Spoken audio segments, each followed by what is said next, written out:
Hey guys, Boy Wonder here. Looks like my copy of Star Wars Squadrons is finally here. Let's pop it in and see what we got. Wait a second, this seems older. What is this? This looks nothing like the trailer. Oh my gosh, it's Star Wars StarFighter. What a classic, I love this game. Let's talk about a subject that is very close to my heart. Star Wars. Growing up, I had a PlayStation 2. We never had many games for it, but the games we did have, I played until my eyeballs literally fell out of my sockets. I remember on my 8th birthday, my dad showed me that my grandma had given me about 20 bucks. When my parents asked me what I wanted to do with that money, without hesitation, I told them I wanted to go to GameStop and get a game. So literally that same day, my dad and I drove down to our local GameStop and we started searching for a game. It was always a super rare occasion to go to GameStop. Whenever I got there, I would always start rummaging through the $5 cheapo games first. You know, the kind of games you find at the bargain bin at Walmart next to Shrek 4. While wasting my time even bothering looking through them, my dad showed me a game that would change my life. A game so powerful, so amazing, and yet nearly no one had ever heard of this game before, including myself. You probably know what game I'm talking about, since you clicked on the video. Snow White and the Seven Dwarves. Just kidding. Got him! Star Wars StarFighter. Oh my gosh, just saying the name brings back memories. I was blown away that a game of this caliber even existed. When I played it, I was instantly hooked. Being 8, I was pretty awful at video games, so this game literally took me years to get through. I said I was 8, cut me some slack. Just look at the other 8-year-olds out there.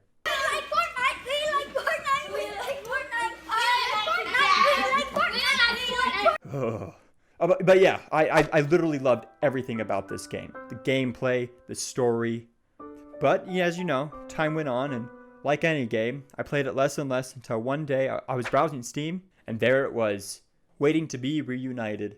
Sort of like a long-lost childhood friend. You know, the kind of friend who gets kidnapped and held under ransom by Somali pirates, who pressure the family every day until the family finally gives in and pays the ransom, only for the US government to step in and relocate them because they entered the witness protection program, or at least that's what they told you the day they moved away. Yeah, that's right. I'm talking to you. Anyways, where was I? That's right, Star Wars StarFighter. So after all these years, I wondered if the game held up.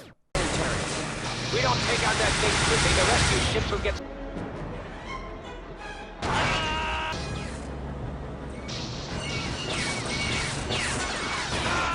landing in here again.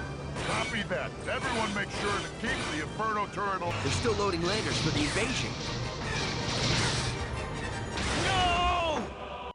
No, it did not.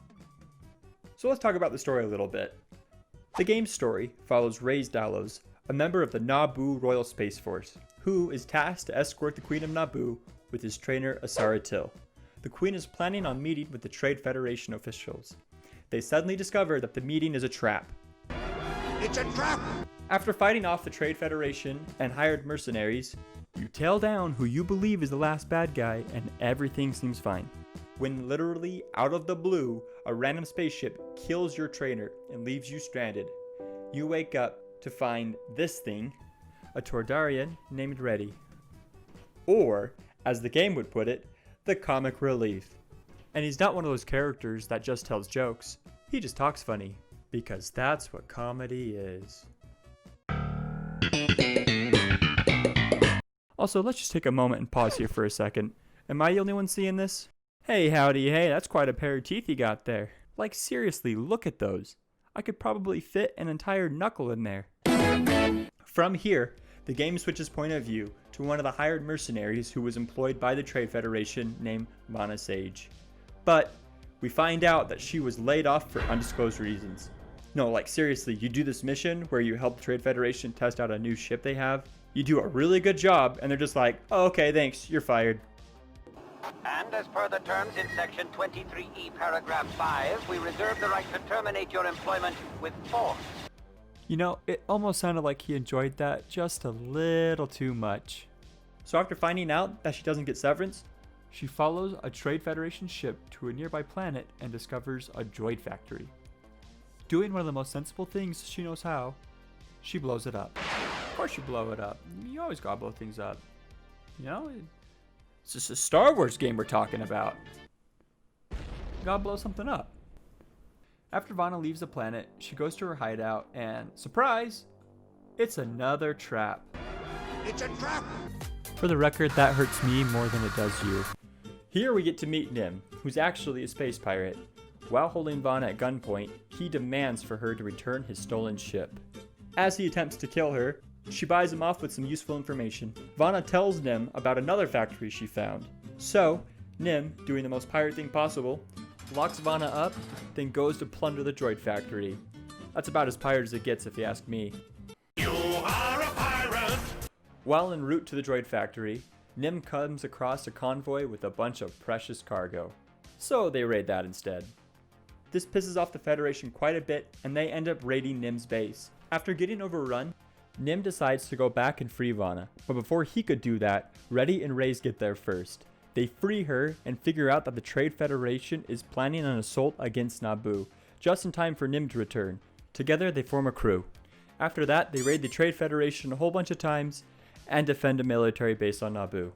After defending the base, you participate in the final space battle seen in The Phantom Menace. Now this is pod racing. It's here you encounter the same mercenary who killed your trainer, Asari Till. You end up following him into a control ship, where a huge battle between you and him takes place. You eventually destroy him and the shield generator. As you leave, they reference another pilot right there. Can you guess who it is? That's right, it's Salacious B. Crumb. After that, the day is won and our story ends. We see Nim packing his stuff up and flying away with a slight hint that he'll return. Except, Nim never comes back. Because there's no sequel. So yeah, that's the story. Based on the reviews on Metacritic, when this first came out, it did really good. Either way, now that we know the plot, let's check out the gameplay. When I was younger, I remember this game had a learning curve, but once you figured it out, it wasn't too hard. Except for this night raid. This level is insanely hard. What made this game interesting were the 3 diverse ships you fly. The first ship you fly is the Naboo fighter. You only have so many blue missiles, which are super freaking awesome by the way, but in Vanna and Nim's ship, your missiles recharge and have different abilities. Vanna removes their shield, and Nim's are like these super OP missiles that drop onto the ground and cause like nuclear explosions. I cannot emphasize how powerful they are. Like literally, if you're too close, you'll blow yourself up. That's how powerful they are. Every other mission will have you switch between the different ships, so you are constantly adapting a new fighting style. This makes the levels feel surprisingly refreshing, as you can only shoot down ships a certain way for so long. The game also switches things up by having you play levels both in space and on planet surfaces. Personally, I always preferred the space battles.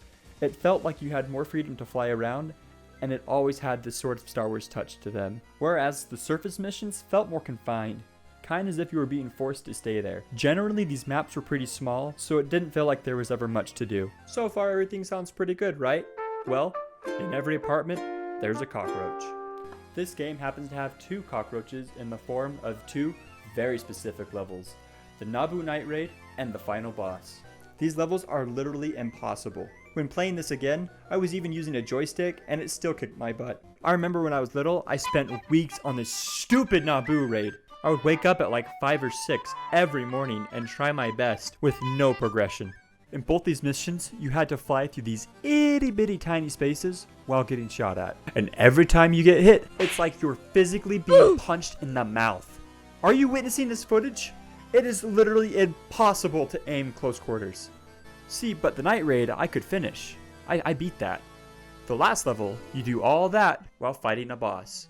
Honestly, I've probably played this final mission at least 1,000 times, and truth be told, I've never beaten it.